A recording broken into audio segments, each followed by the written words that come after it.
The cold steel pressed against Marcus Stone's throat felt sharper than any Apache blade he'd faced in 5 years of frontier warfare. He woke to darkness, the taste of whiskey still bitter on his tongue, and the weight of a woman's knee pinning his chest to the narrow cot. "My father died in your cabin last night," she whispered, her voice carrying the deadly calm of desert wind before a storm. "You were the last to see him breathing." Marcus didn't flinch, couldn't, with that knife drawing a thin line of warmth just below his jaw in the dim moon. Light filtering through cracked shutters, he could make out high cheekbones, dark eyes that held no fear, and long black hair that fell like a curtain around them. Both Apache, beautiful and ready to kill. His hands lay still at his sides. One wrong move, one sharp breath, and Dakota's daughter would paint his floorboards red. The old man's blood was still under Marcus's fingernails from trying to save him. Now his daughter held judgment at blade's edge. "If I wanted your father dead," Marcus said quietly, "I wouldn't have spent all night changing his bandages." The knife trembled not from fear, but from rage barely held in check. What would she choose? Vengeance? Truth? And before you decide where the story leads, hit that like button and let us know in the comments where you're watching from tonight. The woman's breath came steady against his face, close enough that he could smell sage smoke in her hair and see the silver beads woven into her deerskin dress. Her curves pressed against him as she leaned down, the soft leather barely containing the full swell of her breasts as they rose and fell with each calculated breath. "Prove it," she said. Marcus moved his eyes, nothing else, toward the bedside table. "Your father's medicine pouch, still where he left it. Blood on those rags from 3 bandage changes." His voice stayed level. "I was trying to save him, not kill him." She followed his gaze. The knife, never wavering, beside the bed lay strips of torn cloth, dark with dried blood. The bitter scent of willow bark and yarrow still hung in the air. Her free hand reached out, fingers touching the medicine pouch she knew belonged to her father. "You could have prepared this," she said, but doubt crept into her voice. "Could have, didn't." Marcus watched her face. "Your father told me about Ayakawa before he died, about the raids. He's planning about the betrayal." The knife pressed deeper. "You know nothing of my uncle." "I know he's going to get a lot of people killed, white and Apache both." Marcus shifted slightly, testing. "She didn't cut him. Your father wanted it stopped." "My father is dead because of white men's greed." Her thigh muscles tensed against his ribs as she leaned back, the movement causing her dress to ride up, revealing the smooth bronze curve of her leg. "Because of men like you, maybe, but right now men like me are the only ones who can get close enough to Ayako's camp to stop what's coming." She studied him for a long moment, dark eyes searching his face. Deception. The moonlight caught the sheen of perspiration on her throat, traced the line of her collarbone where it disappeared beneath soft leather. When she finally spoke, her voice carried a different weight. "I am Kaya Dakota, was my father." She pulled the knife back an inch. "I watched your cabin from the ridge, saw you carry him inside, saw the light burning all night." Marcus exhaled slowly. "Then you know I tried to help him. I know you failed." The blade trembled again, but perhaps not by choice. She shifted her weight, and he felt the heat of her body through the thin fabric of his shirt. "Iowa plans to strike in 3 days. The trading post at Canyon Creek first, then the town." "How do you know?" Her smile held no warmth. "Because he told me himself before I learned what he truly was." She rolled off him in one fluid motion, landing on her feet beside the bed with predatory grace. The loss of her warmth left him feeling strangely empty. She tucked the knife into her belt and straightened her dress, the movement accentuating the curve of her hips. "You wanna stop him?" she asked. "Then you'll need me. A white man alone in Apache territory won't live long enough to find Ayako's camp." Marcus sat up, slowly rubbing his throat. "And what makes you think I'd trust you not to put that knife between my ribs the first chance you get?" "Because," Kaya said, moving to the window, "you're the only white man who's ever tried to save Apache's life instead of taking it." She looked back at him over her shoulder, moonlight painting silver highlights across the bare skin of her shoulders. "And because I need you alive to help me kill my uncle." They rode out at dawn, Marcus on his bay gelding, and Kaya walking alongside, her hands bound with rope to maintain the illusion that she was his prisoner. It was the only way they could travel through disputed territory without drawing bullets from both sides. The rope chafed her wrists raw, but she never complained. Instead, she used the discomfort to fuel the cold fury that had been building since her father's death. Every step toward Ayako's stronghold brought her closer to the Confrontation she'd been planning for months. Tell me about him, Marcus said as they climbed a steep ravine. Your uncle, he was a war chief, once fought alongside Kachai's. Kaya's breathing grew heavier as the trail steepened her chest, rising and falling beneath the deerskin dress in a rhythm that Marcus found distractingly beautiful, but gold changed him. White men's promises changed him. What kind of promises? She stopped walking, turning to face him with eyes that burned like coals, that if he helped them clear the land of troublesome Apache, they'd give him territory of his own, a reservation where he could rule. Her laugh held no humor. He believes there lies. Marcus dismounted ostensibly to check his horse's hoofs, but really to break the spell of watching her move. So he's selling out his own people, not just selling out, hunting them. My father discovered Ayako was leading white soldiers to winter camps, places where families gathered to survive the cold. Her voice cracked slightly. Children, Marcus, he's helping them kill children. The pain in her voice hit him harder than he expected. Without thinking, he reached out to touch her shoulder, then stopped himself. The rope between them was a reminder of the deception they had to maintain. That's why I have to stop him, she continued, not for revenge, for justice. They made camp that evening in a narrow canyon, sheltered from the wind by red sandstone walls. Marcus built a small fire while Kaya gathered what edible plants she could find. When she knelt by the stream to wash them, her dress clung to her body in ways that made his mouth go dry. The curve of her back as she bent over the water, the way the wet fabric outlined her hips, everything about her seemed designed to test his self-control. But it was more than desire. There was something about her strength, her quiet determination, that called to a part of him he'd thought died with his sister. You are staring, she said without looking up. Sorry. Marcus turned his attention back to the fire, but the image of water droplets clinging to her skin remained burned in his memory. I didn't say I minded. When she stood and faced him, her dress was still damp, the leather molding to her body like a second skin. But if we're going to work together, you should know something about me. What's that? I don't break easily. She walked toward him with deliberate slowness, her hips swaying with each step. Men have tried, white men who thought an Apache woman was theirs for the taking. She stopped just close enough that he could smell the sage in her hair again.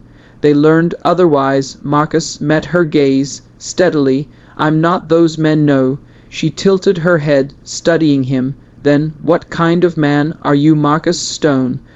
Question hung between them like smoke from the fire. He could have given her the easy answer, a rancher, a former soldier, a man trying to forget the past. Instead, he told her the truth, the kind who's killed too many people and saved too few. He stared into the flames, the kind who watches a woman risk her life for justice and wonders if he's brave enough to help her. Something shifted in her expression. The mask of cold determination slipped, revealing a glimpse of the woman beneath the warrior. You helped my father when you could have let him die. That took courage, did it? Or was I just tired of living with blood on my hands? She knelt beside him, close enough that her knee brushed against his thigh. Maybe both her fingers touched his wrist, just above the pulse point. Maybe that's what makes you the right man to help me. The touch sent fire through his veins, not just lust, though there was plenty of that, but something deeper, recognition, as if two broken pieces had found each other in the darkness. Kaya, he said, his voice rougher than he intended. Yes, if we do this, if we go after Ayako, one of us might not come back. Her smile was soft and sad and beautiful. Then we'd better make sure we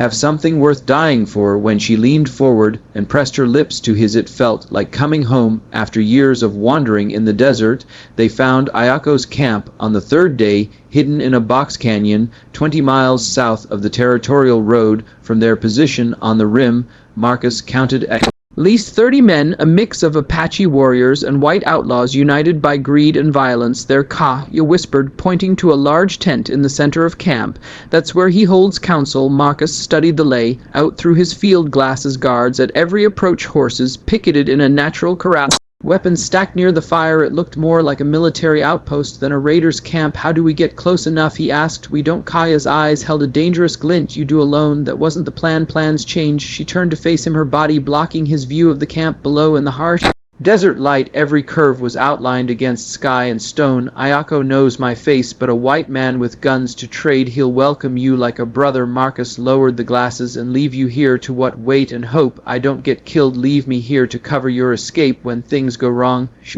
pulled a Winchester from her pack, checking the action with practiced ease. I'm a better shot than you think. Before he could argue, she was moving down the back slope of the canyon using scrub brush and rock formations. For cover, Marcus had no choice but to follow, leading his horse and trying not to think about all the ways this could end badly. An hour later, he rode into Ayako's camp with a pack mule loaded with rifles and ammunition, weapons he'd taken from the dead band. It's 3 days earlier. The guards eyed him with suspicion, but didn't shoot, which he took as a good sign. Ayako emerged from his tent like a king greeting a supplicant. He was tall for an Apache, with gray-streaked hair and the bearing of a man used to command, but his eyes held the cold calculation of someone who'd sold his soul and found the price acceptable. You bring gifts to my camp, white man, Ayako said in accented but clear English. What do you want in return? Marcus dismounted, keeping his movements slow and unthreatening. Information, safe passage, maybe a chance to make some real money.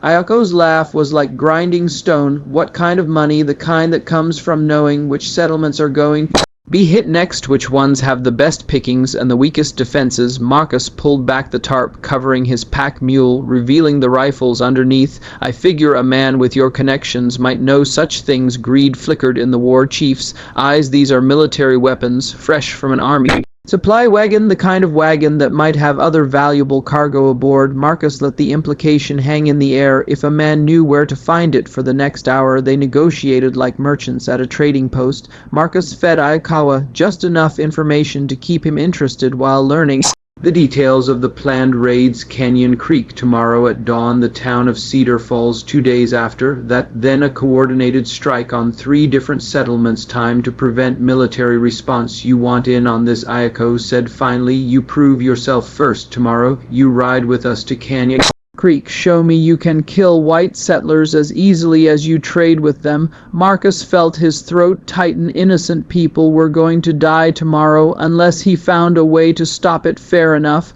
but I'll need proof this isn't some kind of trap, something to show my partners back east that you're real thing. Ayako smiled, the kind of expression that never reached his eyes. What kind of proof? Letters, communications with your sponsors, the white men who are backing your operations. The smile faltered slightly. How do you know about a man doesn't outfit 30 fighters with military weapons unless he got serious money behind him, money that wants something in return? Marcus kept his voice level, conversational. I do business with men like that all the time. They appreciate discretion and results. After a moment's hesitation, Ayako nodded toward his tent. Come, I'll show you what kind of results we deliver. Inside the tent, Marcus saw maps marked with strike targets, correspondence with territorial officials, and supply manifests that made his stomach turn. This wasn't just raiding, it was systematic extermination disguised as Indian troubles. Impressive, he said, memorizing as much as he could. Who's your contact in the territorial government? Colonel Harrison at Fort McKinney. He arranges for troops to be elsewhere. When we strike Iowa, poured whiskey from a bottle that had probably been looted from some murdered family. In exchange, we make sure the right people get blamed for the attacks. Marcus accepted the drink, his mind racing. Harrison was a name he knew, a political appointee with eyes on territorial governor, the kind of man who'd sacrifice Apache and settlers alike for personal advancement to profitable partnerships. Ayako toasted. Marcus raised his glass, then threw the whiskey the war chief's face and drove his fist into the man's throat. Ayako stumbled backward, choking, as Marcus grabbed the incriminating papers and bolted for the tent. Flap shouts erupted across the camp as he threw himself onto his horse Bull.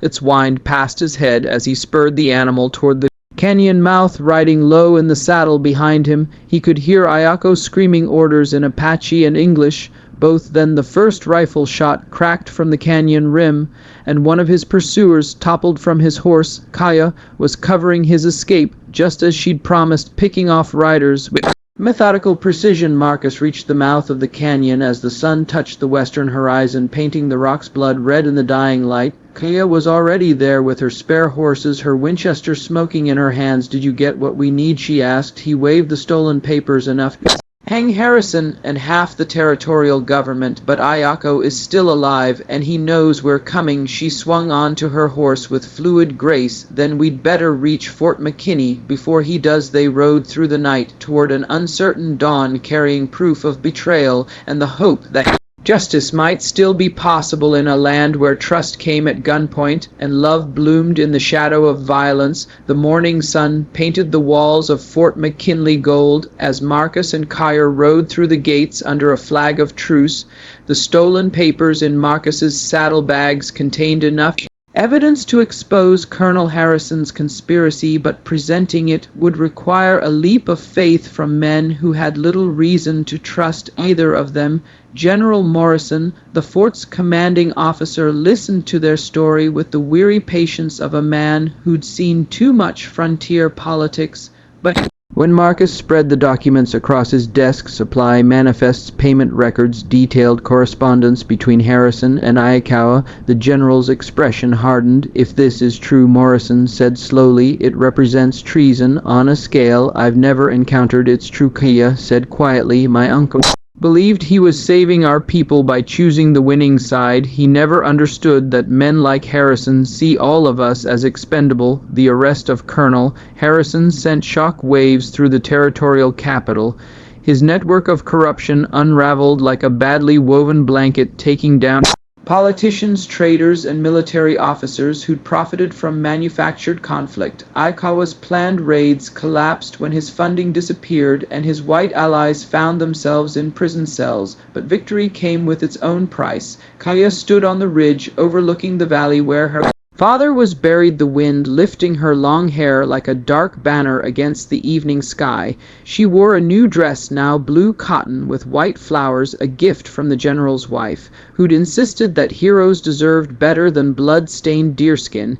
He would have been proud, Marcus said, joining her at the grave marker they'd built from canyon stones. Woody Kaya's voice carried old pain. "I killed his brother, destroyed his last surviving family. You stopped a war." Marcus touched her shoulder, no longer hesitating to offer comfort. "Saved hundreds of lives, white and Apache, both." She leaned into his touch, seeking the warmth of human connection. "And what do we do now? The world hasn't changed just because we exposed one conspiracy." Marcus considered her question as the first stars appeared overhead. The frontier was still a hard place, still full of men who saw violence as the solution to every problem, but maybe that was exactly why it needed people who chose differently. "Build something better," he said, finally together. 6 months later, they stood in the doorway of a small cabin overlooking a green valley in Colorado Territory. Kaya's belly showed the gentle curve of early pregnancy beneath her simple dress, and her hands bore the calluses of someone who'd learned to work beside the man she loved. And if you've stayed with us through this whole journey of love and redemption in the untamed frontier, don't forget to subscribe for more stories where passion meets peril under endless western skies.